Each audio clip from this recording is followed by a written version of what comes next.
नमस्कार, मैं हूं फरहान। आप देख रहे हैं नेक्स्ट 9 न्यूज नेशन। सन 1992 का किस्सा है, जब शिवसेना में थोड़ी बगावत के सुर देखने को मिले।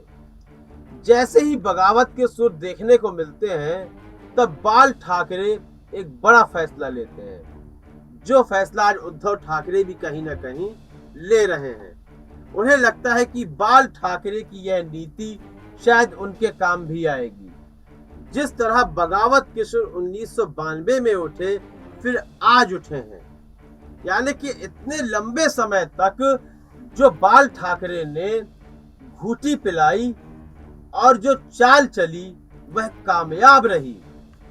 जब 1992 में शिवसेना में यह बागी कुछ बगावत के सुर उठे, तब बाल ठाकरे ने मंच पे आकर जनता को संबोधित भी किया और कहा कि यदि शिवसेना के भीतर एक शिव सैनिक भी मुझसे खफा है या मेरी कार्यशैली से इत्तेफाक नहीं रखता है, उसे मेरे फैसले पसंद नहीं आते हैं, तो मैं इससे इस्तीफा देने के लिए तैयार हूं और मुझे कोई अधिकार नहीं है शिवसेना में रहने का, यदि शिव सैनिक ही मुझसे खुश नहीं है। क्योंकि मुझसे शिवसेना नहीं है, बल्कि शिव सैनिकों से शिवसेना है। इन शिव सैनिकों से मेरा वजूद है। यह कहते नजर आ रहे थे बाल ठाकरे।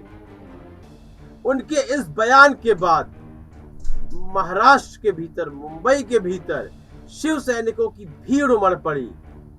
जितने भी समर्थक थे, उनकी भीड़ उमड़ पड़ी और उसके बाद यह बगावत के सुर शांत हो गए और एक लंबा अरसा हो गया। उसके बाद शिवसेना में कभी बगावत नहीं हुई और लगातार बाल ठाकरे किंग मेकर की तरह मुंबई और महाराष्ट्र में राज करते रहे।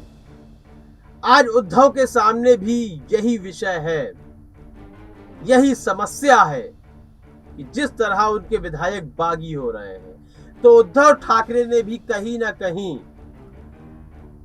बाल ठाकरे की नीति अपनाई।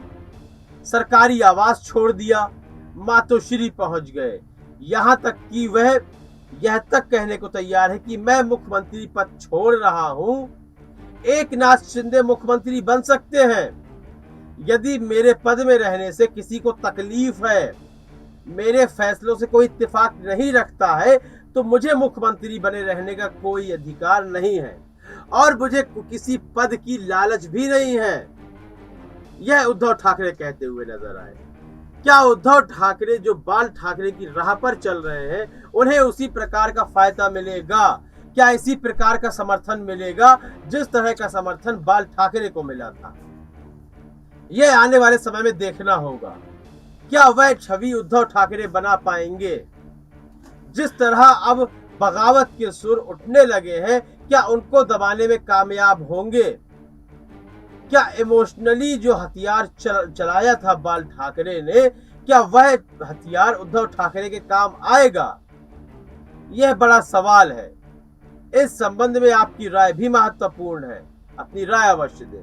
कार्यक्रम को लाइक करें, ज्यादा से ज्यादा शेयर करें और चैनल को सब्सक्राइब अवश्य कर दें। तब तक के लिए इजाजत दीजिए। धन्यवाद।